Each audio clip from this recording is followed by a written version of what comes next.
the regular council meeting of August 16th, 2023. Item number 2, adoption of agenda. 2.1, recommendation that council adopts the agenda as presented.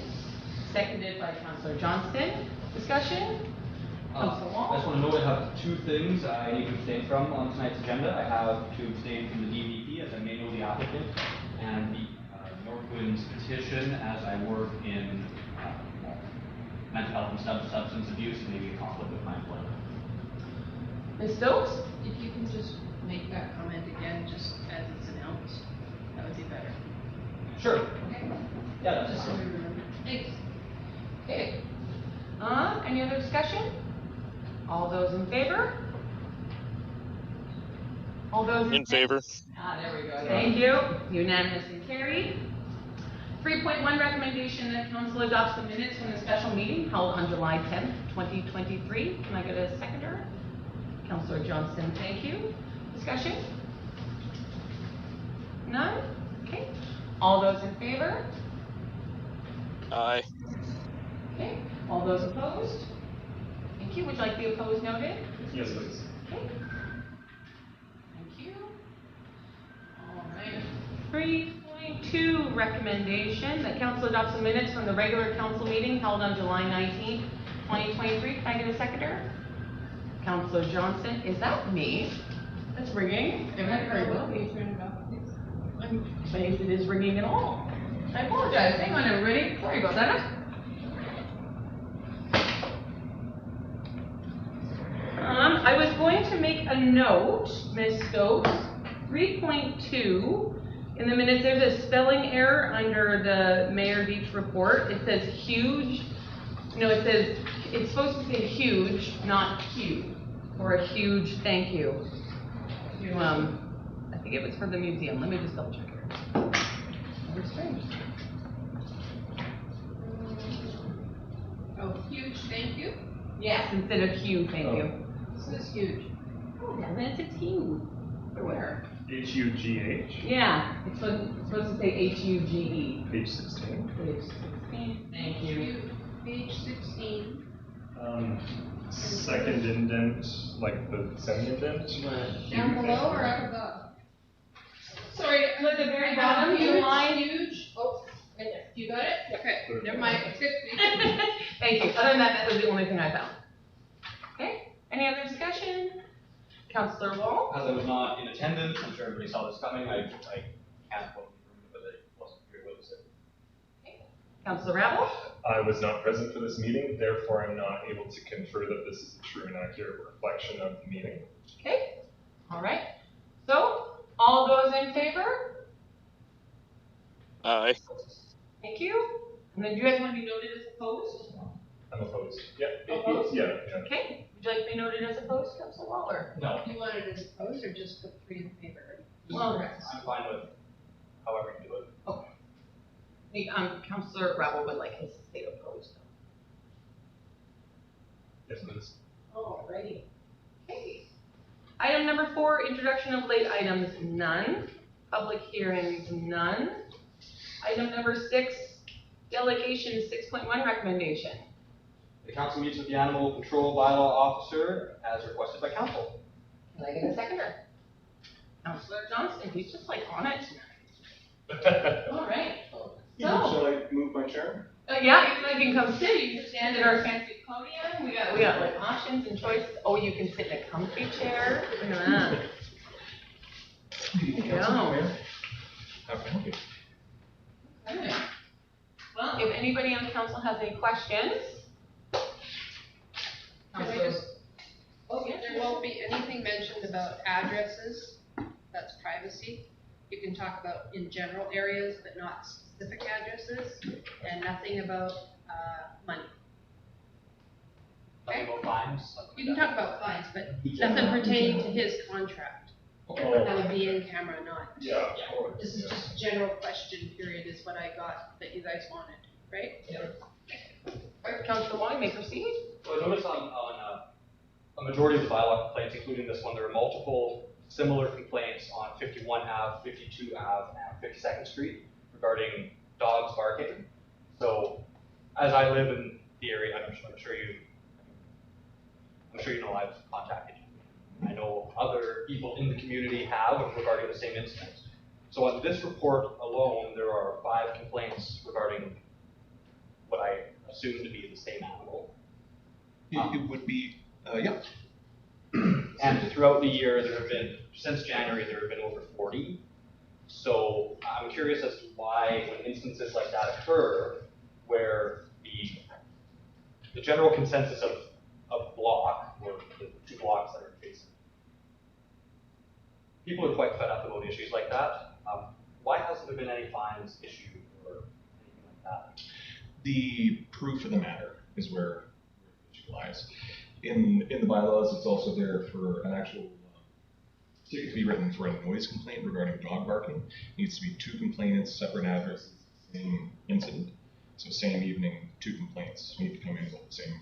So in the report, there are actually 3 separate complaints from 51 Ave, 52 Street, and 52nd Street from the same day. With that, I'd have to. I would probably find that here. Well, thank you, Ms. Stokes, as what to say, we happen to have a copy. You got your report in there, so. I'm just curious as to I'm assuming they would be from the same incident as they all occurred around the same time in the same general area, regarding the same type of event, right? Like, some of the issue arises when the complainant is unable to actually identify the property that the noise is coming from. I can't make the assumption that it's the same animal for every call or any call. So unless somebody is able to identify the property and say, said black dog at said address, or whatever it be, then not much can be done.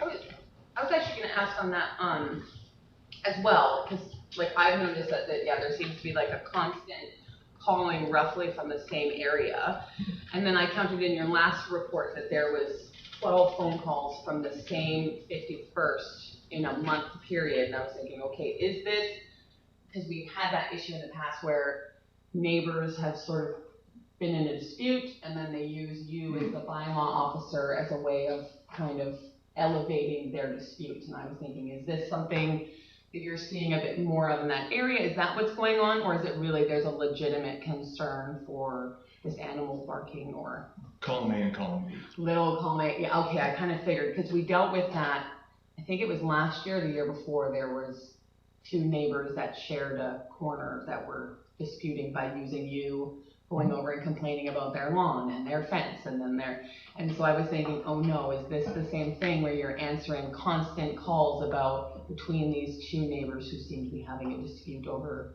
an animal or the care of a yard or their fence is falling over or any of those things, because we have had that in the past. So that is a bit of something that could be possibly going on as well, okay. Right. Yeah, without speaking to the specifics of that, or the complaints received, yeah. Yes. To boot, or in addition, I guess, a lot of them were just phone calls and not actual attended complaints. Nobody came in. I think I'd have to review it again and review the actual complaints themselves and see how many people actually came in and filled out a complaint form to make a formal complaint. Aside from that, it's just a phone call, to which usually a phone call is the response. They phone out to the assumed owners of the animal or the party or whatever the complaint is about, and initiate contact that way. But once it's an official complaint received, that's the thing, we haven't received an official complaint written complaint to the office for the same day from 2 separate properties. Oh, okay. That's quite bad. Councilor Reynolds? Therefore, from that information, does the Poo-Scoopy Bylaw Department evaluate complaints differently based off of if they're submitted via telephone or written on paper in the office? Not directly, but it goes to informing the next steps. Somebody comes in and fills out a complaint, takes more of their time, it's more of a larger issue for them. And that's kind of the intent with having the forms here, having people to come in and fill them out. Is that And so when somebody phones in like a constant complaint like this one, are they advised that, okay, the next step would be for them to come in and file out a physical complaint? Yeah, I advise most every phone call that I get that if Yeah. they'd like, go into the village office, fill out a complaint form. Councillor Wall? When it comes to these incidents in particular, 52nd Street is only 1 block in length within the residential neighborhood. So when we have complaints on 51st Ave, 52nd Ave, and 52nd Street, which is only 1 block in length, could it not be assumed based on these facts that it would be the same incident, especially if there's multiple phone calls happening the same day around the same times? Yes, but again, they would have to be written complaints in order for it to be a ticketable offense. Okay, do you carry ticket books on you? Like, do you carry those books on you so that people, when they phone, when you follow up with them, that they can fill out that form? I have the complaint forms and ticket book with me. Because I know I've actually made one of those phone calls in this report, and I was not informed that we need to actually write something down. Right. In most phone calls, I mentioned that the village office has complaint forms. If you'd like to do that, please do so. I can't speak to any of the other calls. I'm just saying. I might assume that you may have known it, so I did not know that, and I know the other two or three. I know 2 of the other 3 people that have complained for sure, and I know they also are a little upset at the fact that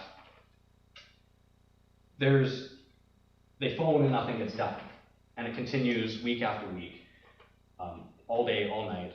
So I just want to make sure that that information does get passed along. Mm-hmm. Thank you. Councillor Rammel? So what are the mechanisms of reporting bylaw complaints? telephone, email, and the official complaint forms here. Okay.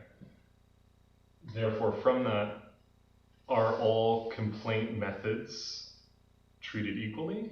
How does the Poughkeepsie Bylaw Department assess the legitimacy of a complaint and then the approach that's to be taken? And does that differ from the method of income? Yes and no. Telephone calls are treated as an initial contact. Okay. I would say anything after that, the encouragement is made to come in and form a complaint, and it also depends on what the call's about.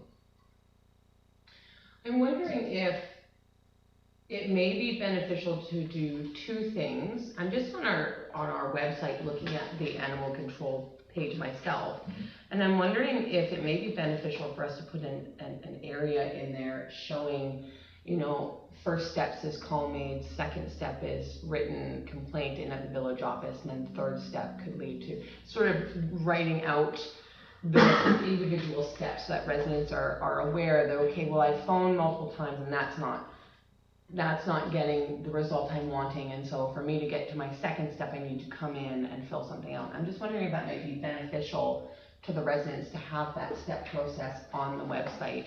And then 2, just hang on really quick, another thing that might also be beneficial is having an online complaint form, but I don't want to fill up our mailbox either, right? And so that's the issue, is that if you do provide like an email or something where that's on there, it could take up a lot of our staff's time. So that's the only concern with that. So, but it may be beneficial to have that step-by-step process on there. Councillor Rowell. So from the comments of the chair, essentially with that, I'm wondering is, there obviously must be policies in place. Are these steps, are the approaches to a complaint defined in the bylaws and policies that this body maintains? It must be, in some circumstance. When it comes to the writing of letters, visiting property, and the ticketing, yes. Councillor Wall? When it comes to the animal on 52nd Street that these complaints are, or at least my complaint was about, there was a time there where that particular dog was tied up outside for greater than 72 hours. And when I contacted you, in your report, it says that the dog was not there when you investigated. However, I am sure that that dog was there because it was there that entire day, throughout the night, and throughout the entirety of the next day, tied to some blocks in the yard on a little rope, maybe no longer than 3 feet in the front yard. So that's why we encourage the not using tethers in the yard, because they get stuck to stuff and wrapped around things. Yes. That animal is in and out. Yeah. But in that report, it says that you investigated and there was no animal there. I actually sat at the corner for about 2 hours, and the time in the report that you say you investigated the property was, I was sitting there watching, nobody came by. And that dog was there all day and throughout the night and the next day. Okay, the bylaws, well, second point, bylaws don't necessarily determine how long an animal can be in its yard, tethered or otherwise. No, but I'm just stating, in the report, it states that you went and nobody, and there was no dog there. The dog was inside, yeah. And I'm saying right now that the dog was not inside because I watched. So either you did attend and did not investigate the property, or you didn't attend and wrote down that you did. I did attend, the animal was not in the yard. Yeah, I spoke, if that's the one, I spoke with the family at length, the number of the family, or the number of the members of the family, the dog was taken inside by the time I got there. Councillor Woodall? There we go, sorry. So am I correct in assuming that as the bylaw officer, you can't, you can't assume unless you have hard evidence, right? So just because we're getting complaints from the same area, unless you actually get evidence of it, you can't make that assumption of where members of the public are able to. Yeah, hence the double complaint, or the need for the two complaints on the same incident in that particular case here, or in that particular type of complaint. Yeah.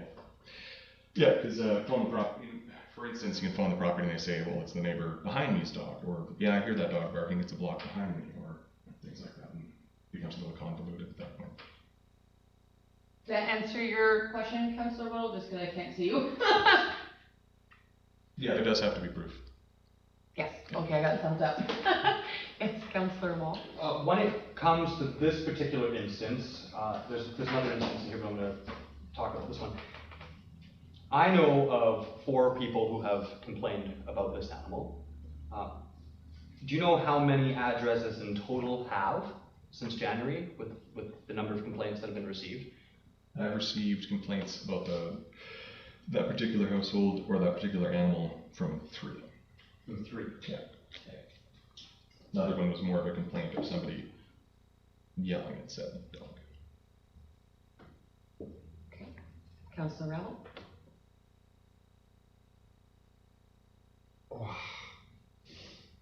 I want to phrase it very carefully because there's an intermediary between us and you. Essentially, it would be too constrained.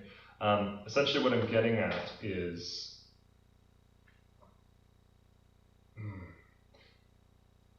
I'll ask it and we can maybe correct it afterwards potentially if it's to interfere too much.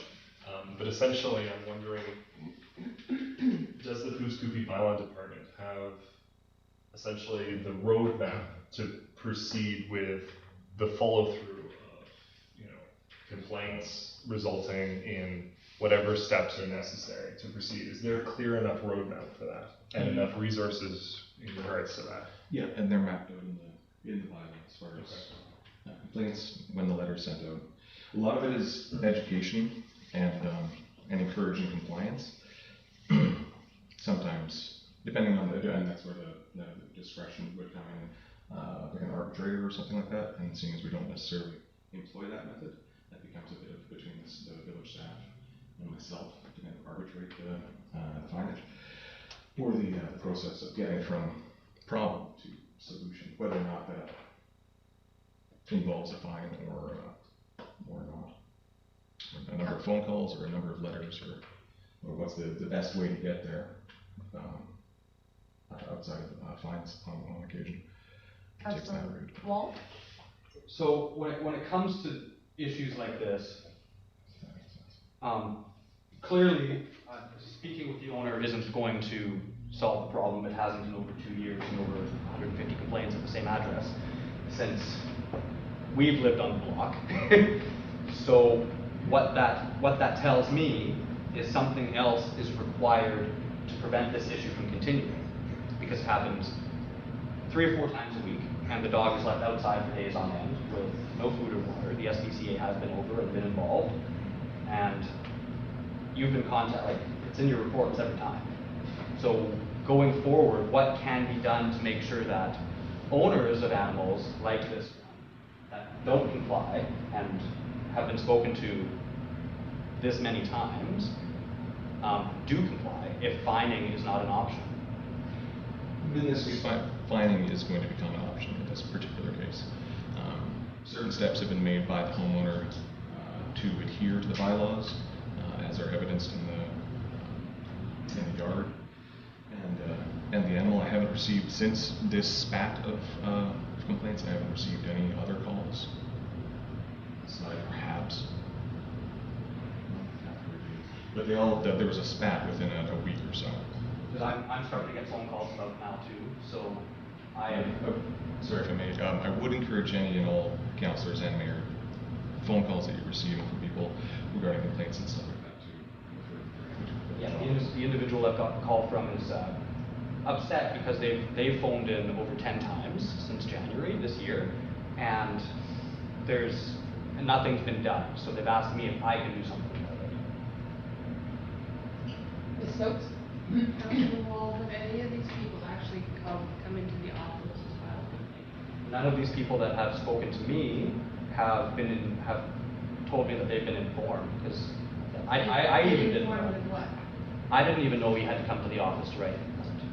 So I don't know if these people have been informed that they actually have to come to the office to write a complaint, when on our website there's a bylaw office phone number to make a complaint, right? So it's not an easy assumption that the next step would be to come to the office if they were told that. But if they're not getting an answer from the bylaw like they need to, they should be calling our office. I will encourage that going forward. We will look at the website and we will do some tweaking. Well, I'm gonna put a motion on the floor, and then that way it's directing. No, well, because then you can work with the bylaws, so you don't need a motion? You don't need a motion to add that on. Okay, Councilor Rabble? As you had mentioned that a phone call is seen to be an initial contact, when does a phone call no longer become an initial contact? If that's that person's preferential method of conveying this information, is it 2, 3, 4 phone calls, or are all phone calls treated as an initial contact? Say all phone calls are treated as initial contact. In this case, in addition to informing people that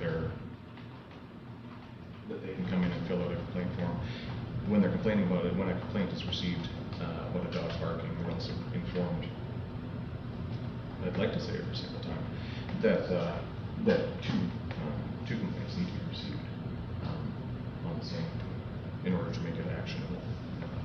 But if one person phones in the night and says my neighbor's dog is barking, I'll act on that phone and say, we've received another complaint about your dog barking, or write a letter. If on that night 2 people phone and say this person's dog is barking, it creates a more actionable event. And I'd really like to say that I've mentioned that every time, in specific to dog barking. Councilor Rabble? If a person calls 1 time, 5 times, or 10 times, are those all treated as essentially just one complaint, or does it become more actionable with greater numbers of calls within a time period from the same individual? In specifically speaking about a dog noise complaint, they're singular. The dates are different. The awareness is increased, and the appreciation of the annoyance is increased. But in order to write doesn't 2 complaints same action. Before we go on, Ms. Stokes, do I need to treat this as a regular delegation and make a motion to go Complaints are past? separate. Okay, I would like to make the motion to go past the regular delegation time and extend it so we can continue our conversation with Mr. Buck. Seconded by Councilor Wall. All those in favor? See if Councilor Woodall is paying attention. No, I'm just kidding. Yes, all those in favor and unanimously carried. Thank you. Any other questions, Councilor Rabble? Are email complaints treated the same as written in village complaints with the same substantial form that can result in a ticketable offense? I would say yes. I haven't received that many complaints, but they're in the village office treated the same. I can't think of the last time I received one. So. So therefore, an email complaint is equivalent to an in-office written complaint. I would have to maybe check with the village office to make sure that that's what procedure has, or how it's been done in the past. But yeah, I would say the, you know, I think it would be the same as Okay. written. Councillor Wong? So just to confirm, let's say you have hypothetically 40 complaints regarding the same address with the same animal on 40 different occasions by 3 different households. Each one of those complaints will be treated as an initial contact, and the previous complaints will not be a factor in determining whether or not there's a fine, if those complaints aren't in writing. What I'm hearing. If they're not on the same day from 2 separate households, Well, we have in the report here that there are multiple complaints on the same day from separate streets, so different households. the one day where 2 complaints came in, and neither house was able to identify. Well, If my memory serves. that address until just a couple of weeks ago didn't have house numbers, so it's kind of hard to know what it is, but. Councillor Rebel? So for those who are unable, because of work and other time constraints, unable to come into the village office, instead of a phone call, they could potentially do an email complaint, because that email complaint will be treated with greater relevancy or help along the process of resolving the bylaw complaint. Ms. Stokes? I think we can treat an email complaint as a paper complaint, as a document, right? Verbal is not as much of a, anyone can call from anywhere and say, there's dog barking, but without an actual written complaint, and if people want to go one step further, they can take a picture. If you have proof that a dog is being mistreated or an animal is being mistreated in a yard, take a picture. Send it into the office or text it to the bylaw officer. I have photographs of the animal being mistreated. But did you forward them to the bylaw officer? That's what I'm The asking. No, mistreatment's because gonna I go was to told by SPCA. the bylaw officer that it was investigating the dog. Sorry about that. What did you just say? In cases of mistreatment would go against SPCA. Yes. Okay, that's what I thought. So just, so we're all on the same page, Ms. Stokes, staff is gonna work with the animal control officer to put the chain of complaint under the animal control bylaw section of our residence page, am I correct? So then that should hopefully, then any phone calls that council is getting, you know, continue to direct them to our bylaw, but also as well, if people are saying, well, I'm phoning and it's not, then direct them there, and it will show that chain as well, which would be an extra step to sort of support Sam through his job. Councilor Wall. Just to go into the severity of this issue, people might think, if those things from home, oh, it's just a dog barking, while actually one of the neighbors on the street have sold and moved into town because they can't sleep through the fall. So people are leaving the municipality and selling at low prices, which affects our property assessments because of issues like this, including this issue. So I just want to confirm that something will be done about complaints like this that are coming from multiple addresses over extended periods of time, and it's getting to the point where people are actually saying, screw this, I don't want anything to do with Poo Scoopy, and are moving away, selling their house and moving away from the municipality because they can't sleep when they have contacted multiple times and other neighbors have contacted multiple times. It might just sound like, oh, it's just noise. Well, when you work and you can't sleep and you have kids and things like that, it becomes an issue to the point where people give up on the community. Yes, the significance of it doesn't fall on deaf ears, and it is appreciated. It feels like it does, though, for a lot of people in the community. Yeah, and I can understand where that would come from for a lot of people not seeing the conversations or the letters going out, or in any case for any complaint. Once you've made the complaint, it's a bit of a hands-off as the complainant or the complainant.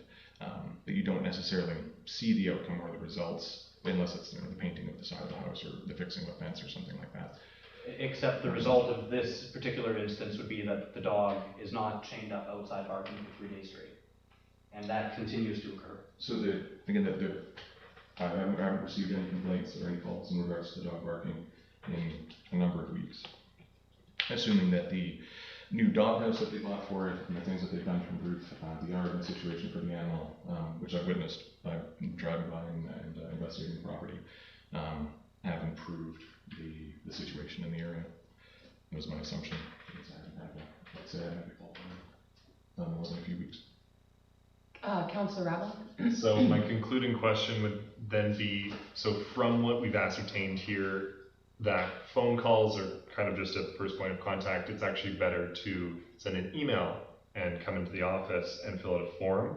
And then my assumption then would be that the email to be accepted as legitimate would most likely have to follow a similar kind of information. Basically, the information in the email should be enough that it gives a clear description of time, location, date, maybe a picture, so that it can be accepted. Is there a threshold where an email wouldn't be accepted then? That if it didn't give enough details? If it was too vague. Too vague? Yeah. Which, and a lot of the phone calls are, let's say, a good number of the phone calls received are also people wanting to remain anonymous. And so that step can only go so far from an anonymous, or somebody wanting to remain completely anonymous and not put anything on paper, and just say, my neighbor's animal's bugging me, please do something about it. Then that just warrants a phone call. Yeah, the email needs to be full of information: date, time, address, description. My last question is, when somebody writes a complaint, and it's obviously not anonymous, could their name end up back with the homeowner that the complainant is about? I can't think of a case where it would, shy of it going to court, and I'm not sure exactly where it would be for that. The lawyers would handle it at that point. Okay, I just want to make sure that those complaints don't go back to the homeowner. People's information is protected by the Freedom of Information. Okay. Thank you. All right. Just again, look that up. I did assume that these things I haven't received a complaint phone call from the property in over 3 weeks and have seen improvements on it. I was hoping things had gotten better. So. Yeah, and I've gotten a call because people are done phoning you, which is a shame. Ms. Stokes? Could you please email me I can. with the complaints or your concerns and complaints? So Yeah. I can follow up on it, please. Yeah, I can do that for sure. Thank you. Perfect. Well, thank you very much, Mr. Knight. Two for which? I thought there was another set of questions. No. No. Okay. No, just, You're free to go. just this, you're totally free. Well, thank you so much for Thank your you. time. We appreciate you answering all those questions and hopefully that sort of answers any questions that the public then have, and then yes, if we can support you in any way by having that chain of complaint put onto the website, and that sort of also helps you while helping the residents at the same time, then I see it as a win-win, so that would be wonderful. So thank you so much for coming and seeing us, and I hope you have a wonderful evening. You're free to stick around, for the bigger, absolutely entertainment of the evening, but don't feel like you have to. Alrighty. Okay, item number 7, unfinished business and business arising from the minutes, there's none. New business, 8.1 recommendation. I recommend that council adopt the Pouce Coupe Volunteer Fire Department Service Level Policy. Seconded by Councillor Rabel, I almost called you Councillor Wall, sorry. Wonderful discussion. Councillor Rabel? Okay, so just the 4 kind of tests that I've hoped, I understand that this has been developed and that, staff has spent lots of time on this. So essentially the 4 funnels: is this on side with PRA? Does this comply with insurance qualifications in the province of British Columbia? Are the public supportive of this? And is the fire department supportive of it? And those are quite broad, I understand, but simply those are the 4 things that I would be concerned with in this situation. Yeah, and so my understanding of this policy being put in is to allow more access to grants for our volunteer fire department, which is a positive, right? You know, we do often work off of grants. Our community applies for, grants. We try to work within grants as often as we possibly can. So if this is a document that the government is looking for to make that process easier, then I think absolutely. Ms. Green? Oh, Councillor Woodall. Go to Miss Green first. She might answer my question. No, she was pointing to you. She wants you to. Oh, okay. Yeah, so to my understanding, this is to fix something that should have been in place a while ago, but had fallen through the cracks, from my understanding, or we can't find, because I know this is something dating back to 2015, 2014. And my conversations with the fire chief, this is something that we need in order to move forward with the grant process, and it's something that we've already budgeted for. The community's already said they wanted. This is more of a formality just to say that, yeah, it's on paper and this is the service levels that we're supporting and going to, provided that the fire department has the appropriate training. Wonderful, thank you. Councillor Wall? I really like the way this is worded, as I know it's unfortunate, but there are still some people who believe that there are things going on with the service levels of the fire department, and this puts in writing that we are a full service fire department. Yeah. Puts those fears aside for good, hopefully. That's my hope. We can always hope, but we keep having the same conversation. But now it's in writing, and if somebody says something, we can go, hey, look at our fire department Very policy. We are a full service fire department. These are the things we do. And I'm really looking forward to that being totally cleared up in writing on paper. Councillor Rebel. So, just a budget question, is this essentially binding the village to greater training obligations, or is this pretty much what they're already doing, pretty similar costs? Okay. It's already worked into the budget. Okay, there we go. Okay, wonderful. Any other discussion? Well, Oh, Councillor. Yeah, Mayor Beach. Your little hand, yes? So the other thing too, just for clarification, reading through the document, it lists a bunch of specialty services which are additional to us being a full service fire department. Pooskoopi won't necessarily have those specialty services, but we will meet the requirements for the fire department. So you see stuff in there like road rescue, for instance, and confined space rescue, high angle and that kind of stuff. Those are other capabilities down the road that we currently aren't looking at, to my understanding. Councillor Rebel? So this is in compliance with the requirements of the PRA? Yes. Okay. Well, yes, because with the PRA, we're. Peace River Agreement? Oh, no, sorry, I was thinking of the PRD. PRD. Yes. Yeah. Yes. Is that the one that you're? For fire service. This has nothing to do No. with the Peace River Agreement. Oh. No, this is to PRD do with public the PRD user agreement. You mean the Peace River Regional District Agreement? There's some, whatever transfer agreement transfers funds from the province and from the district to us as a municipality. That has nothing to do with. That's it. the PRD. That's the PRD, yeah. So this would make sense No, with he's our. right. The money for the government comes from the Peace River Agreement. For our. But the agreement that we're abiding by and fulfilling is the Peace River Regional District. Our fire service with them. Essentially what I'm getting at is, if we are not in compliance with the requirements for the definition of a full service fire department, this could potentially impact that funding transfer, because that's No. one of the requirements, right? No, this is all in compliance with everybody. Oh, that's This- just what. This should have been in place 8, 9, 10 years ago, but we tried to find the documentation, we couldn't find it, so we decided we would just write it ourselves. Fair enough. Because we want grants. Yeah, right. It'd be nice. All right. Any other discussion? All those in favor? Aye. Unanimous and carried. Alrighty, 8.2 recommendation. The council receives a report on wage loss reimbursement policy for information and or discussion. Can I get a seconder? Councillor Johnston, thank you. Discussion? Councillor Rabble?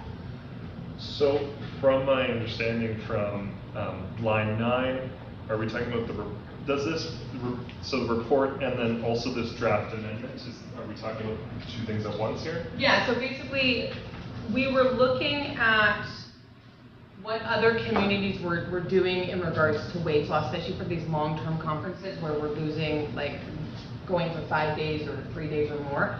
And so we were looking at what other communities are doing, and staff have looked around and checked it out, and the only community that they saw was Taylor. And they have like a meeting hour wage loss reimbursement for their own thing. But then in that, I've been talking with Ms. Stokes a lot for the past couple months, trying to learn how this works. And I think part of it too is because we had just sort of come into this, we weren't understanding how the meal thing works. So we weren't putting in what we were supposed to be putting in. What was it called again? The per diem, thank you. We weren't doing it correctly, and so that was sort of part of the issue. So I've learned so much about this. So yeah, so this is, she's kind of highlighting two options, one being what Taylor does, and then the other one saying, okay, well, if rather than do what the community of Taylor is doing, which is $100 for a meeting that lasts 4 hours, $200 for a meeting 4 to 7 hours, and $300 a day for a meeting 7 hours and over, which is quite costly, rather than doing that, just have a wage reimbursement cover those long conferences that are between 3 to 5 days. Councillor Wong. Correct me if I'm wrong here, but I did think we already had a policy that covered UBCM and NCLGA. Ms. Stokes, she could totally talk on this. Looks like I'm wrong. Okay. Yes and no. Okay, first of all, the policy, the draft amendment, the only changes that were done to the wage loss reimbursement policy that we have currently is anything that's in red on here. I've just added, I haven't changed it. Oh. Okay? So when Mayor Beach asked for some options, and I went to the different communities all around here, nobody really had one except for Taylor and the way they break it down.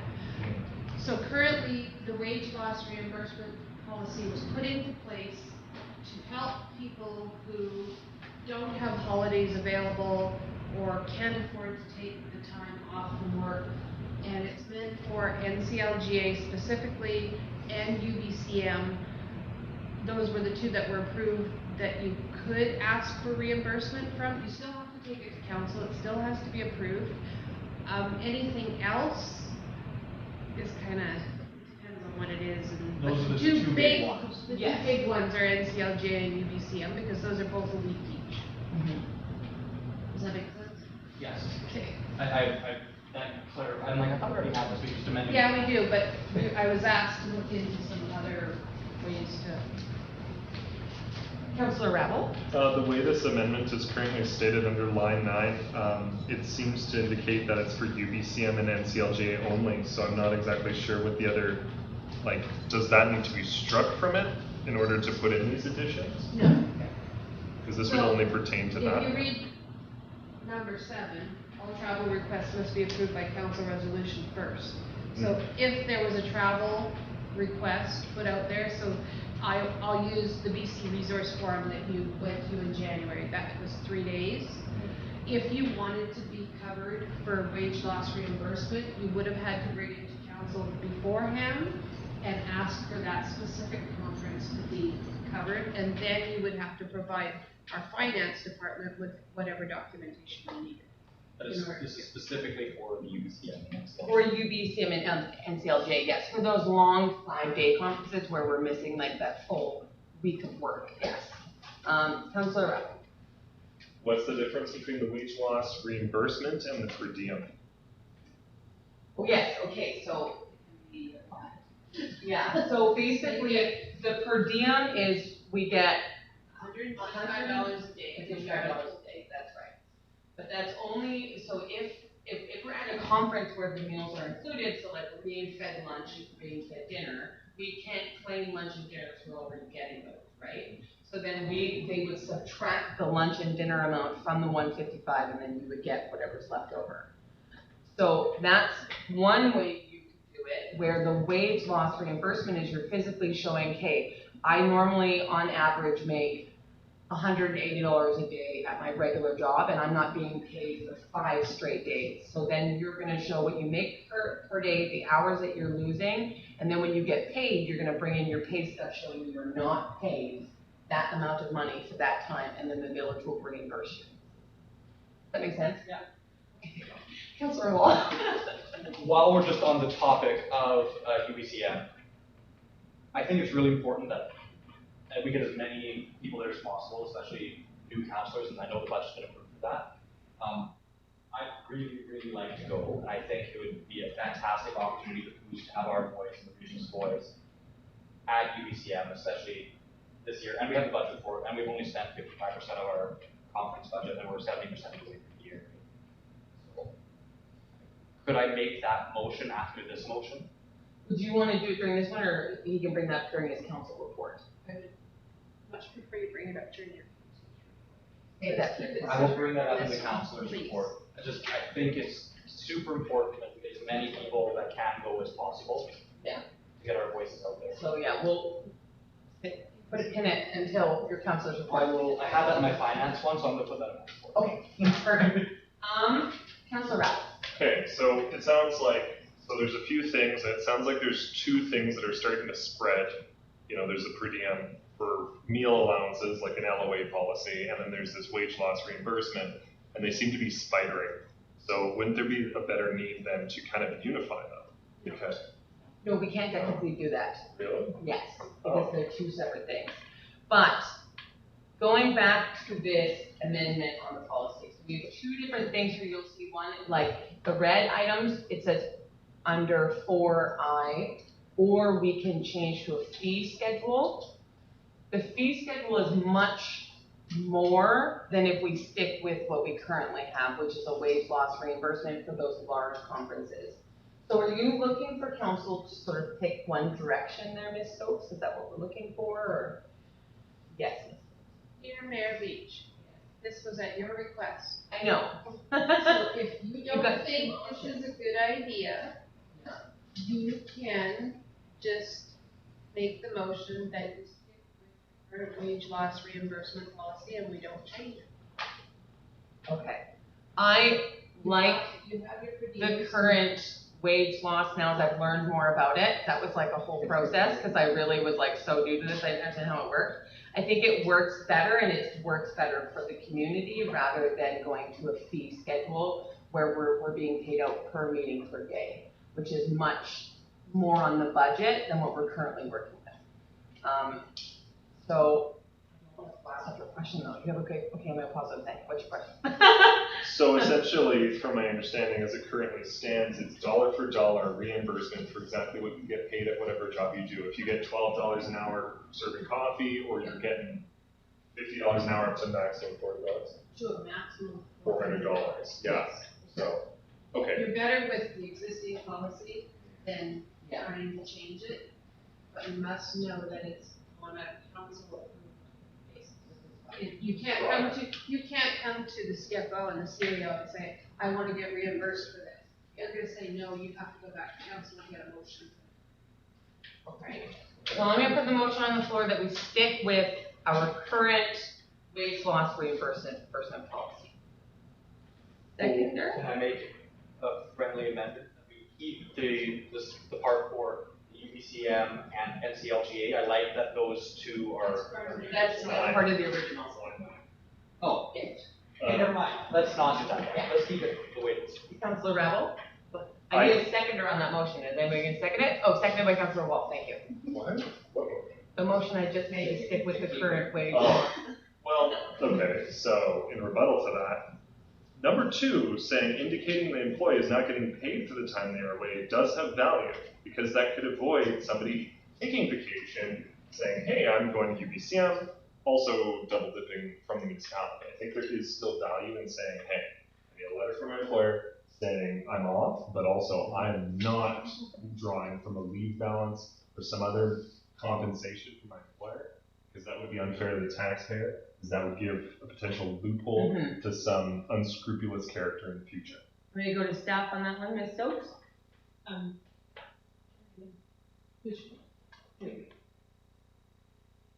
Yeah, but remember, we added this personally. remember why, but yeah, it's. Can I? I'm sorry, I'm in agreement with Councillor Ravel that we leave that line in there. Okay. I'll second that. So hang on, are you making an amendment? No, I'm in No, I know discussion you right hate now. amendments. yes, going forward, there's no more amendment. But it's the amendments, the killer. Okay, so I accept your friendly amendment, and I would like to indicate that in my original motion. Change for 2, don't care about 4, and then, Well, 8. yes, 4 is an and or, so we're taking Yeah, that so one we're out. taking one out. And Okay. we're taking out, oh, Eight- no, eight. 8 stay in 2, please. And a friendly amendment is accepted to the wage plus 8. Well, isn't 8 redundant from 7? Yeah, kind of. Yes. To approve by council, I guess it's just more. Oh, we're Fine. gonna kill me. Just saying. Okay, so strike that. Okay, strike stay with that. existing policy, Yeah. leave in number 2, 2, yeah, leave in 2. leave 2, Council like to leave in 8? take out 4 in red, Yes. 4 red, and are we leaving or taking out 8? If it's in number 7, I guess we take it out. I think it's redundant, so redundant. let's take out Okay.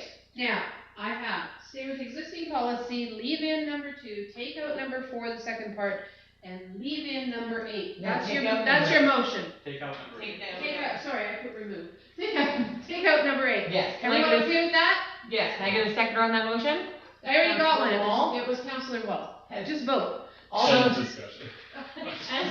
No. Yes, Councillor Rebel. So, and then this policy is only applicable to UBCM and NCLJ. No. It's It's designed designed, for. it's designed for. It's designed for, but any deviations must be approved by council resolution. Oh, okay, so there could be Okay, so some we're covering crazy thing. all of our Yeah. bases, but the 2 big ones are NCLJ and, The weak you one. know what I mean, and UBCM. So in the future, when Poos partners with the city of Vancouver for a mega conference, we can still go. Oh, you're so funny. By council approval, yes, we can. Okay. Okay, anyway. Okay, throwing it to a vote. All those in favor? Thank you.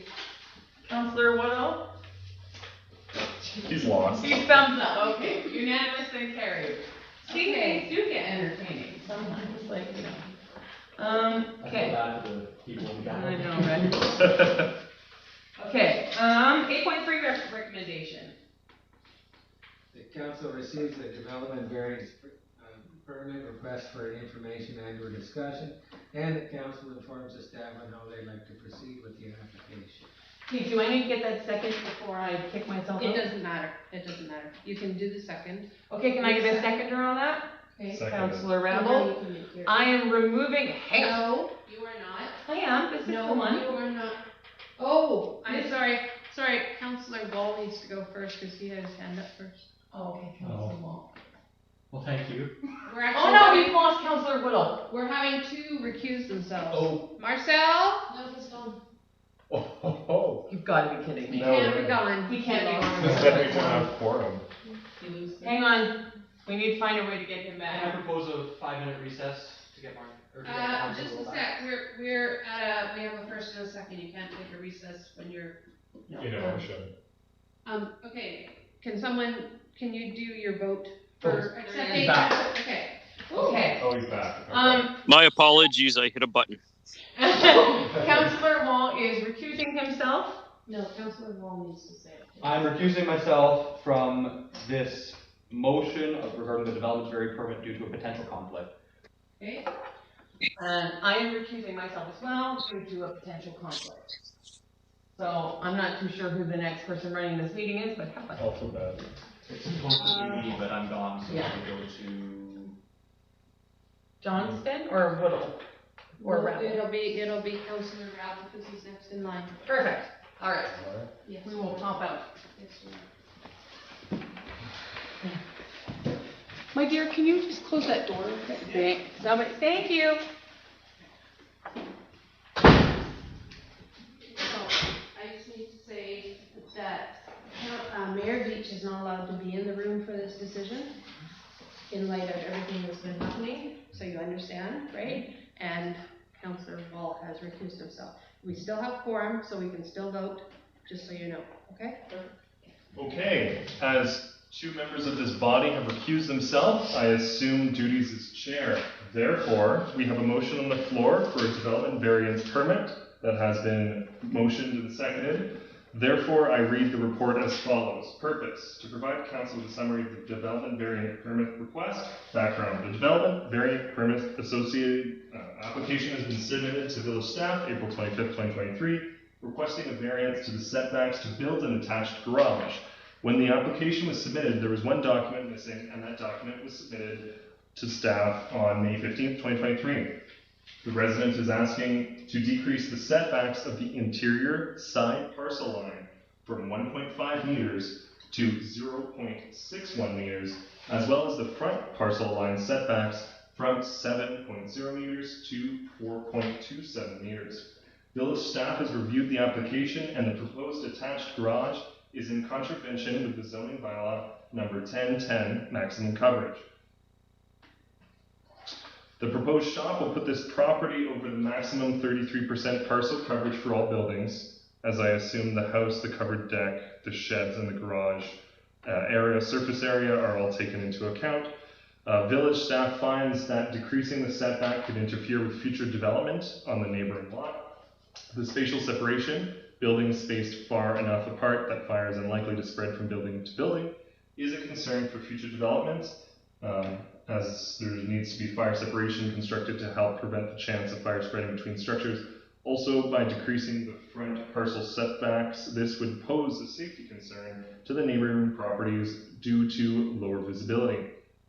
This could affect 2 to 3 properties in the area. So essentially, council needs to agree to proceed with the next steps on the DVP. Village staff will have to notify the neighboring properties within a 100-meter radius if this is accepted, and essentially we'll have to send the application to appropriate agencies. Recipients have until 10 days prior to the adoption to provide public input. Then a second report will be brought to council for final consideration. Therefore, this vote would essentially just be moving it one step forward and not be the final approval, from my understanding. Okay, so legal considerations. Complying with building bylaws and setback is set out in the bylaws. And essentially, we have requested for information and or discussion. Therefore, the motion is on the floor. Do we have discussion?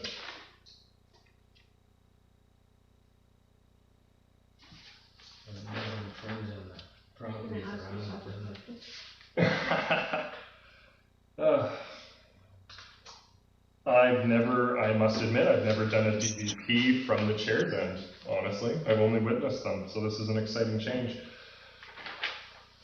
So basically the question is, does council want to grant the variance? Or are we not granting it? What? Proceed to the next steps. Well, proceed to the next steps.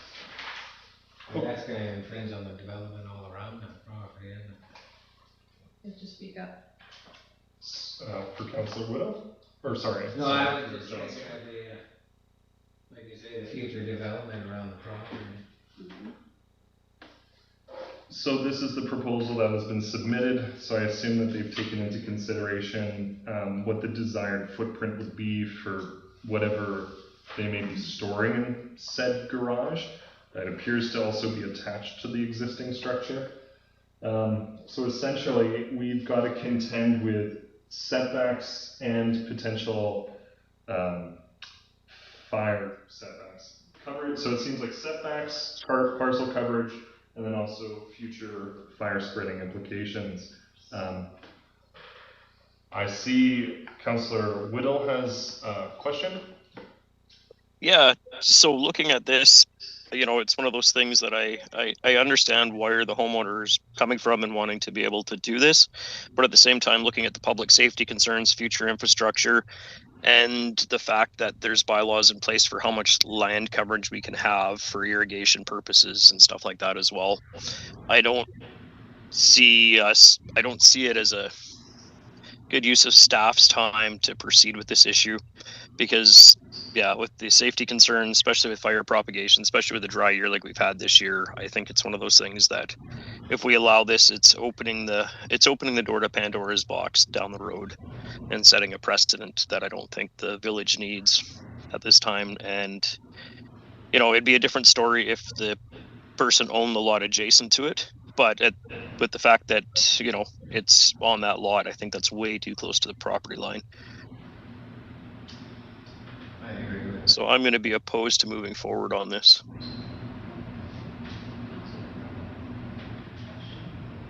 From the gallery, can we ask from the gallery? Okay. And so chair has that power, or would I have to put it to a vote? Discretion.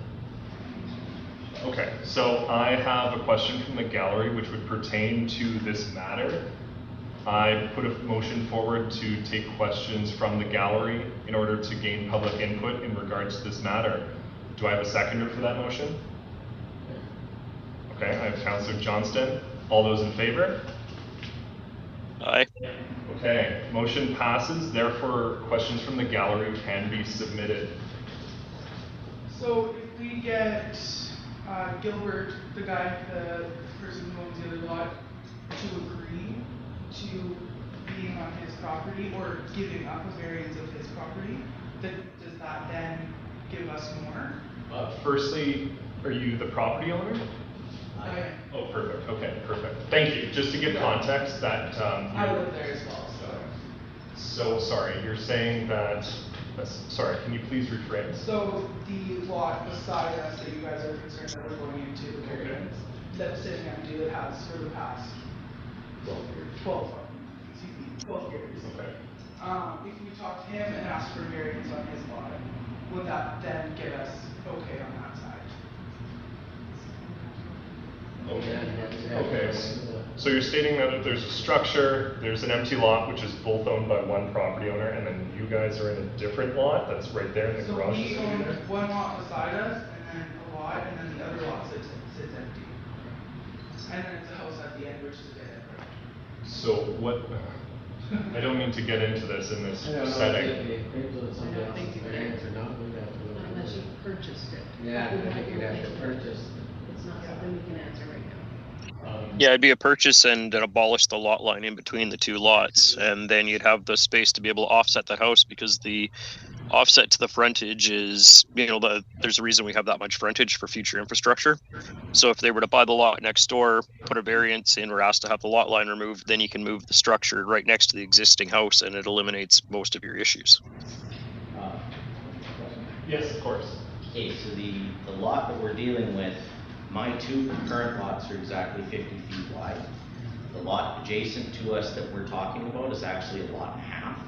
It is 1.5, it's bigger. So what we can do is, I intend on purchasing this lot, and then I can ship the house over. But for the meantime, if I was to get a letter from the current owner stating that, we can get the house, whatever happens to that property, the house moves over to create the extra 5 feet that we need. Because as it is, I'm going 2 feet off of my property line, or actually I'm about 3 feet now. We're changing the plans a little bit, trying to, use up space as best we can. And what, we're 2 feet short, you know what I mean? Okay, so essentially it sounds like you're attempting to build it within the constraints of your current lot.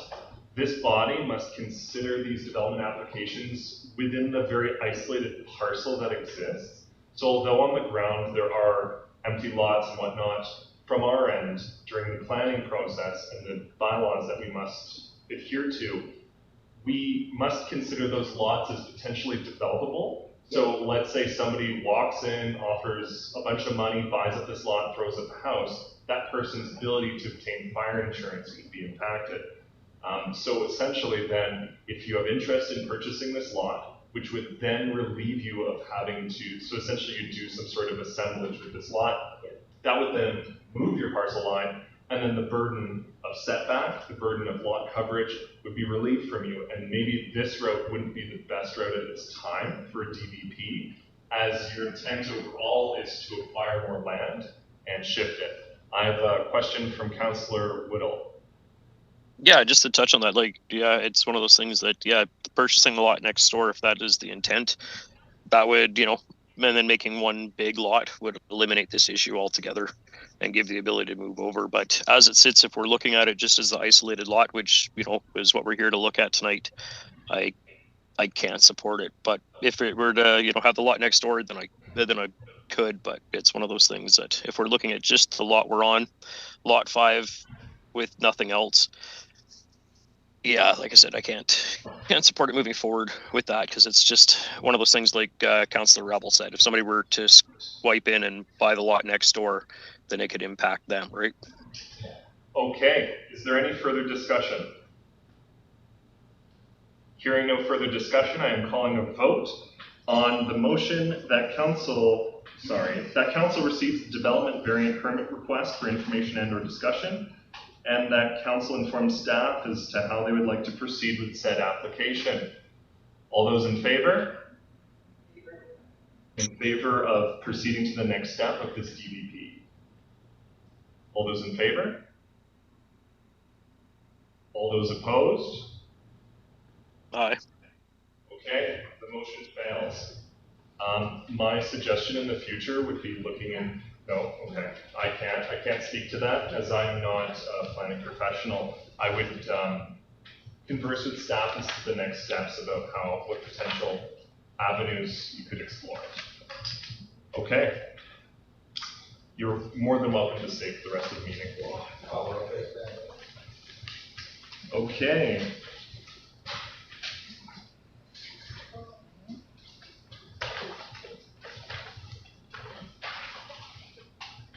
Alrighty.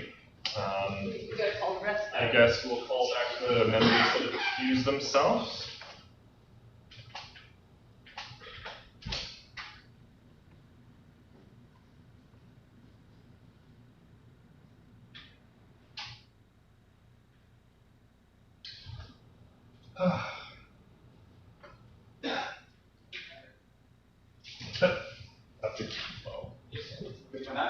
You're good to come back.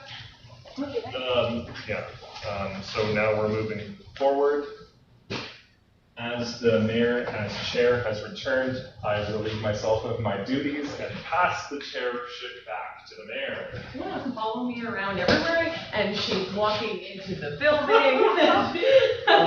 Okay, perfect. All right, 8.5 recommendation. The council sets a budget for seniors aging in place program if they wish to subsidize the program. 8.4 you need to read. Oh, I'm so sorry. 8.4 recommendation. Oh, I can't take that one. Oh, 8.4 recommendation. That council receives the report on the Northwinds Wellness Center for information and or discussion. Councillor Wong? I need to recuse myself due to possible conflict regarding the Northwinds petition, as I work in mental health and substance use, and All that jazz. it may become tricky about what hat I'm wearing here, so I have to recuse myself. Okay, do I need a seconder for him to recuse? I'm good. No. Yes, seconder for the motion. Okay. I'll second the motion. Thank you, Councillor Whittle. Okay, we'll just wait till Councillor Wall pieces out. Loop, shut the door. There we go. He could have actually. Okay, so moving to discussion. I would just like to start by saying that I know that Northwinds has been working really diligently to hold public sessions. They held one on Canada Day. They had one in the spring, if I remember correctly, and they haven't had much turnout, which is quite disheartening, because I feel that they've tried their best to meet with the public regarding this center, trying to get the information out there as much as they possibly can, and they really are having little engagement on the public side. And I know each of these public engagements is taking their time, their resources. They're sending, representatives down. Mr. Hernandez himself is taking time over these days to come down and hold these public events. They had a booth set up on Canada Day where they had multiple people there, including people who were currently using the program, and they had very little engagement there as well, you know. So it is a bit disheartening, in all honesty, to see that these members of the public are not feeling like they're getting as much engagement or information as what they're looking for. But I feel at this point in time, I know that the Northland Wellness Center has done multiple things to engage with the public, and I don't even feel that we as the village could go to them and ask them to do more than what they're already doing, because they've done so many of them. The other issue too is that, like, that property is owned, and Northern Health is backing it up. And so our village itself doesn't have much sway on this as it stands now, really. So that does make it difficult as well. Anybody have it? Councilor Rabble? So this was prior to my tenure on council, so from my understanding, there were a series of public meetings held, public information sessions. So I assume that obligations were met there. Are we able to convey to the public that, you know, how many meetings have happened? Mm-hmm. And then I'm wondering what the benefit would be of this public meeting. Would it change the trajectory of this facility? No. Or I'm just wondering what exactly the timeline looks like for this, because if the property's purchased, I guess the last piece would be, has the Village of Pooskoopi approved the construction or development permit regarding the site, regarding this facility? They don't need our approval. They don't even need to ask us. Yes, they do need to, they need our Well, approval to build, yeah, but they need yes. building permits, they need, Yeah. but as far as the location and the Yeah. property and the zoning, and they're all in compliance. Mm. And the project is due to start anytime. Councilor Rabble. Has the building permit by the Village of Pooskoopi been granted? Not yet, they haven't started, but it's in the works. Oh. There's nothing to prevent us from letting them build. There's no reason for us to. Yeah. They're in compliance with everything. They're being backed by our Northern Health. They're being backed by. I know. Councilor Rabble. Well, clearly there are people that have gotten together and said, hey, you know, we've got concerns about this, and they maybe weren't able to attend the session. So I'm wondering so if we have another public meeting, I'm wondering what value that could add, what changes that could make, could it influence the trajectory of this project? Yeah. Not at this point in time. So not at this point in time? And You have, sorry, Ms. Stokes. out of a possible 762 Yes. people that live in Poos, you've had 84 people sign that live here, that are against it. That's a little. The rest of the people live in the surrounding areas, right? Yeah. I mean, where were these people when we were having the public consultations? Why did they not come out and talk to North Winds when they were doing their presentations? We've done 2 public consultations at the school. Yeah, the community We've center. had them at Canada Day. We've had them, they did, Delegations here. Yeah, They so come to see us multiple people times. have had lots and lots of opportunity. And I mean, Mr. Hernandez is always open to people phoning him and asking him questions. He has had people phone him, he's told me so. They don't have anything to hide, so they're willing to talk to whoever. You know, if they have questions and things they want cleared up, by all means. And I think the biggest misconception that's going around is that this is going to be like a safe injection, safe user site, and that's not what this is. This is a treatment center. So this is people within the community and the surrounding area that are looking to, you know, get better and find help and resources to help them or their family members. This is not going to be a safe drug site, a safe user site. This is a treatment facility for people who are looking to better themselves, their families, and to start over. And so I know that that's been a really big misconception, is that many people believe that this is going to be somehow bringing in safe drug use facilities into the community, and that's the opposite. This is the North Winds Wellness Center, which is a treatment center for people looking to get off of, drugs or anything that, they are struggling with. The other misconception too is that this is only going to be for Indigenous parties. That's not what this is. This is a center that is open for everybody. It is a center that runs on Indigenous practices and Indigenous forms of healing, but it is a center that is open to anybody, whether they're race, culture, or background. So that's another misconception that's been going on, and I feel that, Mr. Hernandez has tried to make that very clear as much as he can to the public, that this is no different than any other safe treatment space for those who are struggling. Councilor Rattle. So just to kind of break it down, it looks like they're asking for a public meeting, that they're stating that they didn't receive appropriate notice, and that there was only one information session, and that their ultimate purpose in signing this is not to have this facility here. So are we to issue a public statement informing them of what the process looked like for public consultation and notification? I'm just wondering what our response is. So we've got four kind of pieces there, right? If Northern Health wishes to build on the site, they're within the bylaw purview, they've done the public consultation, then I'm wondering what mechanism the village has to terminate that, because that's what they're asking for, right? So these are the questions that they're asking, and then I wonder what our response to it shall be. And I would just like to remind you that only 84 people out of 762 have signed this. And I do understand wanting to make sure that 84 is feeling like they're being heard and that their concerns are being understood. But at the same time, that is a little over 1% of the community. And the other thing is, I know Mr. Hernandez does plan on doing another public consult at some point in time, and he's talked about renting out the community center again and doing all that, as they're developing this and breaking down and doing more of these as the development goes on, because this is a 3-wing process. So they're building one wing.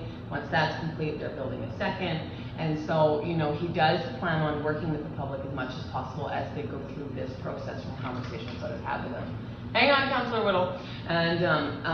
And so that is something that's going to be in the future as well. Now, we could support the North Winds Wellness Center by really working hard to get the word out about these public sessions, so that these people do feel that they get the opportunity to learn more about them prior to them happening. But at this rate, I feel that that's about as much as the village could support them. Well, hang on. I know. Well, am I going to hand it to you? I have it. Okay, so I'm going to go to you, Councillor Whittle. Yeah, well, my only thought or suggestion was going to be that, we reach out to the group and we let them know the dates that we had it and supply them with the contact information. So if they have questions, they can reach Mr. Hernandez directly. And, it's I think it's a great thing. Part of the issue we're having in the area is there's no treatment, right? It's catch and release. So this gives a great opportunity now to actually have treatment facilities for people. Ms. Stokes? So there's a couple options. I know we've done a public consultation. We could put something in our newsletter asking the public if they want another public consultation, and if so, people would have to sign up for the public consultation, and we would have to have X number of people signed up before we engaged North Winds and said, please come up. 5 people is not a consultation yet. We need to have more. I'm reading this saying that these people didn't know about the meetings, they want more information, and when I look at the names, these people have lived here for years. So they're well aware of what's going on.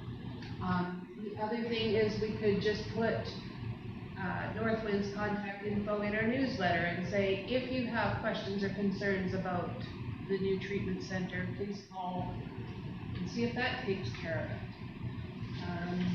it. And I'm sure if I brainstorm with the rest of the staff, we can come up with some other.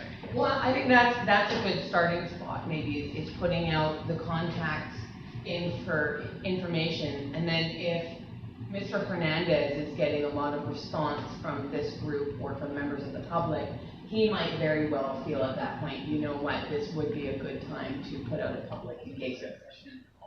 I think that would definitely be a good starting point, and I know we have a Village Voice going out soon, but I don't know if we can squeeze it on there. Yeah. Do you need a motion put forward for that to happen? That one, yes. Just a motion to reach out to Northwinds to ask about their contact information. Okay. All right, I would like to put the motion on the floor then, that staff reach out to the Northwinds Wellness Center to get their public contact information to include in our next Village Voice. Can I get a second? A second. Seconded by Councillor Whittle, thank you. Discussion? All those in favor? Councillor Whittle? Aye. Aye, there we go. Unanimously carried. Okay, Councillor Ravel? Okay, so essentially, contact information newsletter, if you've got questions and concerns, go there. Then, with the other pieces, can we then take... You've done a motion, this is done. No, but when we return to the old motion, that was a motion on the floor. Yes, now we're returning to the original motion. Okay, well, it's for information and discussion. Okay, carry on.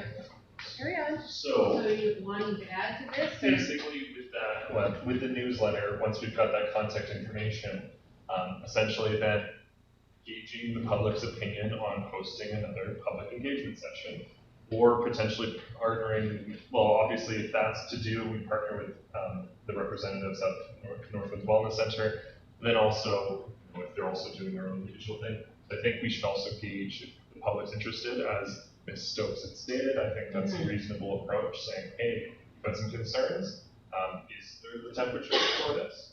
And so, are you wanting to start that right off the bat though, or do you want to maybe wait and see the response that Mr. Hernandez gets?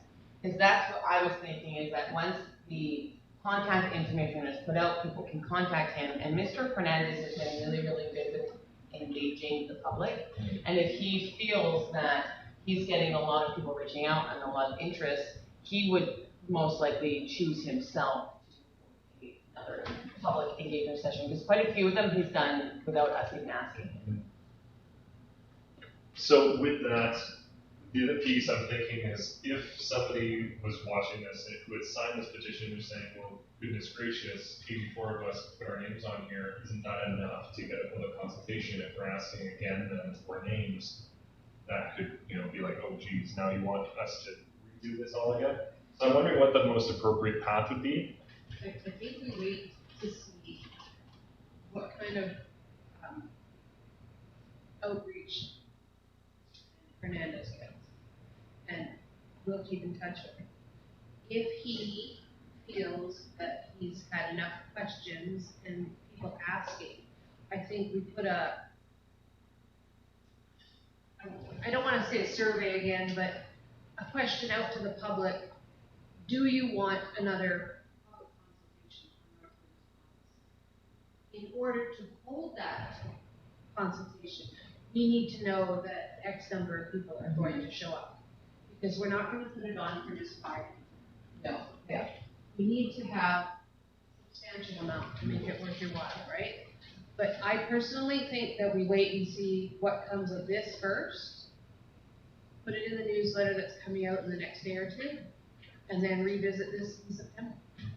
And Mr. Hernandez is aware of this petition, so this was sent off to him. He is very, very aware of it as well.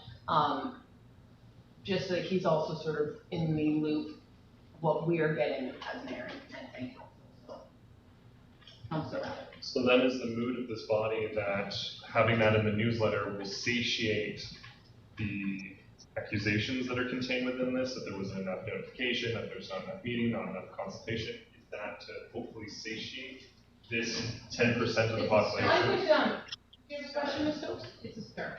Yes. It shows that council didn't just receive it for information and say, okay, we received it for information. You've discussed it, you've come up with a tentative plan. We reach out to Northwoods first, only a couple weeks till September. Yeah. And see what happens. I'll keep in touch with Mr. Hernandez, and then we will go from there, and then in the next newsletter or mail drop, we do a thing saying, okay, are you interested in a public consultation for Northwood? Counselor Whittle? Yeah, the other thing to remember too is that we can hold public consultations till we're blue in the face and go round and round and round. And there's some people that are so opposed to this that it doesn't matter what we do. They're never going to support it. They're never going to be on board. And that's just the fact we have to live with, right? So. So I see this as sort of step one. Step one is what we're gonna be putting in the Village Voice, and then, you know, regarding how much engagement Mr. Hernandez gets that could potentially lead to us then re-engaging with the public and then creating another public engagement. So this is sort of step one. Okay. All right. We're gonna move on. If you wanna bring back Councillor Wall. So we were just accepting it for information, right? No, we're putting information in Yeah, and we've already done that motion, so. Staff reach out to new friends, yeah. Did you all vote on it already? Yeah, and it was, That's it. that's it, we're all good. Thank you, no, I totally get it, I appreciate that. Well, we'll just bring back Councillor Wall. Hello, hello? Yeah, I know. Alrighty, so 8.5 recommendation. The council sets a budget for the Seniors Aging in Place program if they wish to subsidize the program, and that council supports the grant application for New Horizons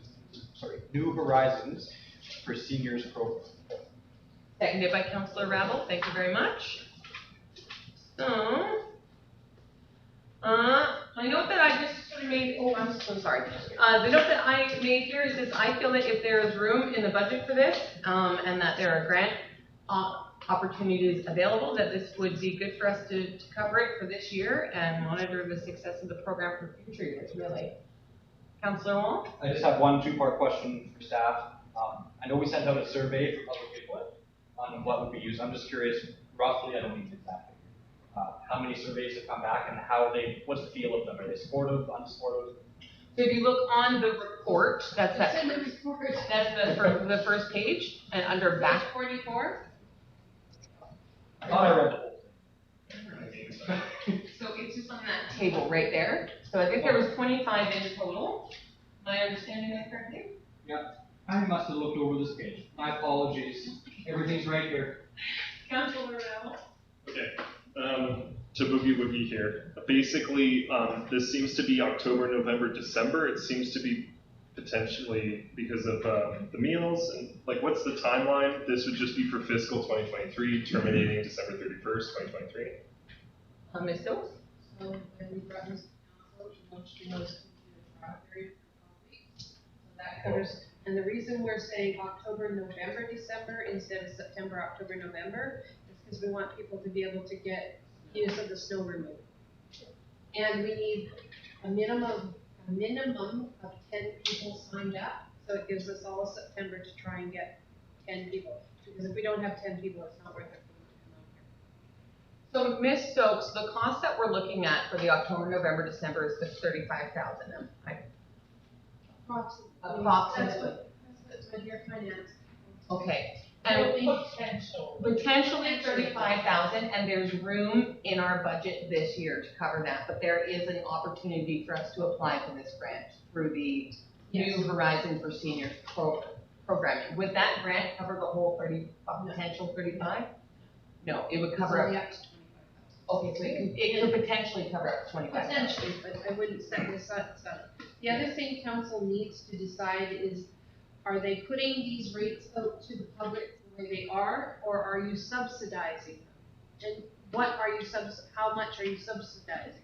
So that's what this 35,000 covers. Yeah, so the 35,000 is to subsidize. So right now, the program with the PRD is approximately, the PRD subsidizes approximately 80% of the cost. Yes. Okay, so I think we based it. And then there's an 80% seniors on a fixed income. Yes. Yeah, so there are But much we need lower. council to tell us.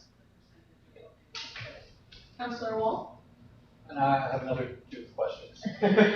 Is the 35,000 roughly 80% of the cost? Okay. Sounds good. And would we be using our public works staff to take care of this problem? No, so no worries about overburdening our public. This is taken on entirely by the Dawson Creek. Yes, the Dawson Creek Society. Just totally Yep. fair people. Okay. Yes. And would this be functioning through the community center, or would they be driving it out from Dawson Creek? They're driving it out from Dawson. For the trial, they're gonna drive it out from Dawson, just because we don't know how many we're gonna get, right? Yes, exactly. If we end up with 110 people that are interested, then we'll have to look at maybe doing something better. Okay. Councillor Woodall? Yeah, so to my understanding, this is the same organization that's doing this program for the city of Dawson Creek and also into areas of the PRD. So all we're doing is we're just getting on board with what everybody around us is already doing. Yeah. Councillor Rattle? So is this $35,000 80% of if all the people that said yes to all those 5 services signed up and we subsidize 80%? The estimate based on what we got. Yeah. It depends on who, I just kind of went with the high end of what I thought we could actually end up with. Like if all those people that said yes signed up? Yeah. Okay. Councillor Wall? I put the motion on the floor that we subsidize up to 35,000. We budget up to $35,000 to subsidize 80% of the cost for the senior aging in place program trial run for November, October, How November. about we subsidize at 80%? We put $35,000 in our budget up to 80%. Yes. Yeah. Okay. But we don't go over 35,000. Yes. If let's say we get 25 people, and then let's say 40 people show up and want to do it. Did you get all that? And that. And that we look into grants. Thank you. Um, That's important. Seconded by Councillor Johnston, thank you. I know, that's why I was like, don't forget the grant, we really want to apply for that money. I'm gonna have a special meeting. Yes, okay, discussion? Councillor Rabble? Let's say nobody signs up, then it's no cost at all. Yeah. And then at the end of Yeah. Fair. And then at the end of this 12-week trial period, hopefully they come and give us a report of how many people did this and all the implications of it. Okay. My question to staff is, when we begin the program, are we going to be putting out mail-outs again and stuff, just so that residents are aware that, yep, we're going ahead with it, and that you'll have all Already on it. the. I know, you guys The newsletter already, we're just Good. waiting to press the print button. Oh my goodness, Don't okay. worry, we're on top of it. All right, all those in, no, never mind, you have a question? And it's for all 5 of these proposed services. Yes, No. for 4. No, it was 3. Meals, snow, and housekeeping. September is meals and housekeeping, and October and November, they'll add in snow. That's all they offer right now. Councillor Wall. From my understanding, now correct me if I'm wrong here, Ms. Stokes, is that they do snow removal in the winter time, and then in the summertime they do yard work? No. No, They don't do yard maintenance. not yet. No, we can't. She said potentially down the road, we might be able to look at that, but right now, the services that they offer are meals, housekeeping, snow removal. Okay. They're looking at adding more services as they go. They're looking at adding things like, people taking you shopping, or transferring to doctor's appointments. But they need to get a feel for what is there, right? Councillor Rabble. I apologize. Would we be able to hear the months that those services are being run again? Is that possible? October, November, December. No, but for each specific services. It was So we're Well, gonna, October, November, December, you get meals and house cleaning. Okay. And then in November, they will add snow removal. for November, December. And the trial run continue, like if it's a success, it'll just continue through the new year. They only do snow removal from November to March. And they stop. Well, that's when it snows. now we all know what May Long Weekend is like. Okay, now there we go, they've all clicked. Okay, I'm gonna put it to the question. All those in favor? Aye. Okay, opposed? It's very expensive. Okay, and would you like your opposed noted? Yes. Okay, thank you very much. Alrighty. 8.6 recommendation. That council receives a report on alcohol permitting within the Poo Scoopy boundaries for information and or discussion. Seconded by Councillor Rebel, thank you. Discussion? Councillor Wong? I totally did, yeah. So looking at the report here, thank you for your work on this. So I've been doing a little bit of research. I know other municipalities in BC, they allow alcohol in certain select parks, and that's being kind of, it's not just in BC they're doing that now, they're actually doing it in Alberta and Ontario and Brunswick. Nova Scotia. They've implemented these sorts of programs. I'm wondering if we can have a specific policy written to allow, maybe for a trial period, alcohol in the park, and for Canada Day specifically, that we allow alcohol. We need a special event. It's out of our hands. Oh, because it's not in the foods. So what we've found out is municipalities cannot, you can give your blessing, you can say yes, like we did for Iron Wolf for the ball diamonds. We Okay. said yes, we'll allow you to serve alcohol, but in BC, you need a special events permit in order to serve alcohol, to have alcohol on any public property. So I wonder how, like, other municipalities like Surrey and Vancouver and US like that. There's Surrey and Vancouver. Well, Miss They have Stokes, police. Miss Stokes was just Oh, looking and at New one, West. what was the one you were? Well, okay, so I was in Morinville this weekend, and there just happened to be a block party on my sister's block. So I went in the house and said, do you know anything about this? And they're like, yes, because I saw that they had City of Morinville road closures and everything. And my mom was telling me that there's actually a package available in Morinville. They have to get some sort of permit, they have to ask to have the road closed, they're gonna, so I have a call into the City of Morinville, I'm trying to get this information, but I do not have it as of yet. She was really excited about what Chuck put her here. Yes. Councillor Rebel. So this was the intent when we were originally discussing it, for when I was talking about it. So looking into kind of how one obtains from the URL listed that special event permit. Basically, my hope for such an alcohol policy would to be just kind of setting a pathway which says, okay, if you want to do an alcohol event on publicly owned properties, part of the special event, that's already a BC thing, but essentially that policy could just be a basic guideline of you must go to council, like as it already is, but just kind of just condensing it in a very short and sweet way, saying that you just kind of have to do this.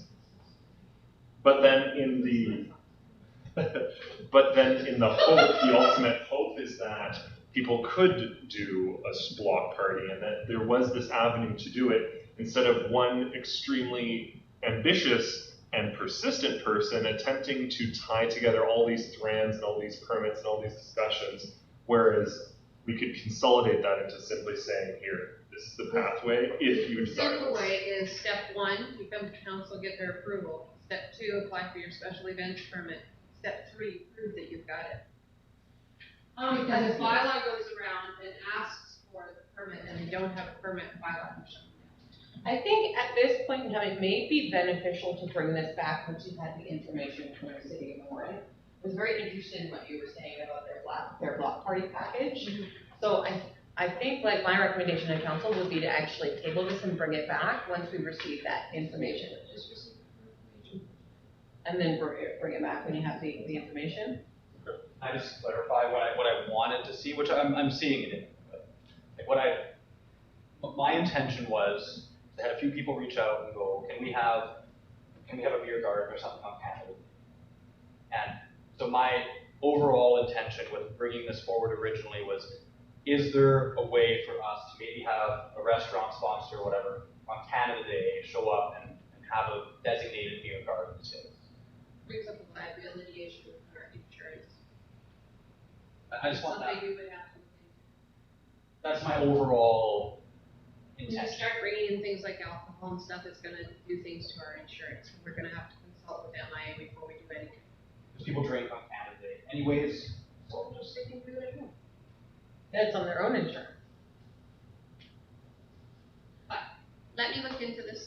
I just wanted you to know that I have not forgotten it. I am working on it. I just, I appreciate it. it's gonna be a very short policy. It's gonna be a case of this is step 1, this is step 2, this is step 3, and have fun. Right? Councillor Rattle? Essentially, I'm just hoping that when somebody's surfing the web, looking at our policies, going, wow, this community, has the ability to have fun and exciting events, and they've already had the forethought to give us a pathway, because, sometimes people don't realize they can reach out and have these conversations. Just setting that pathway. But anyway, I'm in favor of tabling it if the intent is to bring it back with that pathway to set. Yeah, we're just gonna receive it for information this evening, and then Ms. Stokes will bring it back when she gets the information from the community she's reaching out to. Okay, all right, moving on to 8.7 recommendation. Well, It's just information. yeah. Oh. Yeah, we'll just receive it for information and what. Receive for information and bring more information back. There you go. 8.7 recommendation, the council decides they would like someone in the village to represent them at the BC Natural Resources Forum in January 2024. Can I get a seconder? Councillor Wall, thank you. Discussion? Councillor Ravel? Because this is occurring in January 2024, this would be a part of the 2024 fiscal budget. That's the idea. I want to know. I'm trying to get an idea if there's interest in sending someone so that we can build it into the budget. Councillor Wall? So my take on it, because we did attend a forum, is it was informative. However, I'm personally not thinking it was as valuable as I thought it was when we initially went. And I would much rather attend the EBCM, as I was saying. I'm wondering if maybe we could save on Do a this. switcheroo? Yeah, maybe save on this for next year, and save on the forum by not sending a bunch of people. And I know what I'm trying to say. You're totally making sense, kind of. I'm kind of making sense. Does that make sense, Ms. Stokes? Yeah. Councillor Ravel? There's value in this because we're a resource community. However, I don't think we all have to go, maybe 1, maybe 2. But then because it's essentially it's a large trade show where you get side conversations and there's presentations, but there's no voting, there's no thing that's assembled. And also, there's the Natural Resource Coalition.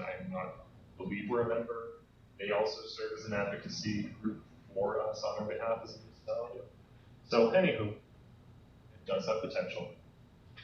Yeah, while I thought you guys going last year was good just to sort of see what it's all about, I definitely don't feel like we got a lot out of it for our community. I think this is a good forum to sort of piggyback off of Dawson Creek and larger municipalities that have larger budgets. I do work quite closely with Mayor Dover and the PRD director, Hebert. So they are attending this as far as I know. They will be in the future, and really us being a bedroom community of both of those areas, it could be a more of an opportunity to see what information they're bringing back and work with them collectively rather than us needing to send anybody to this one. Councillor Wall. I agree. I think we can get the Clef Notes version from Dawson or the RD. Yeah. If we wanted to send somebody, maybe we send, if we did want to send somebody, Councillor Johnston has the portfolio for natural resources. I think it would be if we were to send somebody, it'd be most beneficial if we sent Councillor Johnston, if you're amenable to that. Councillor Ravel? I'd say yes, at least budget for one, right? Because there might be some big kerfuffle in the future where something changes in the resource sector, but also we must, it's a huge portion of what people work in. So there's importance to at least having some representation. Okay. So, Councillor Johnston, are you thinking that maybe it would be a good idea to budget for you to go? Sounds like. Well, you're the one that would be going, so it's up to you. Okay. That's not a decision that needs to be made right now. That's what I was All need to thinking. know It's is, not. Do you want us to budget for this right now?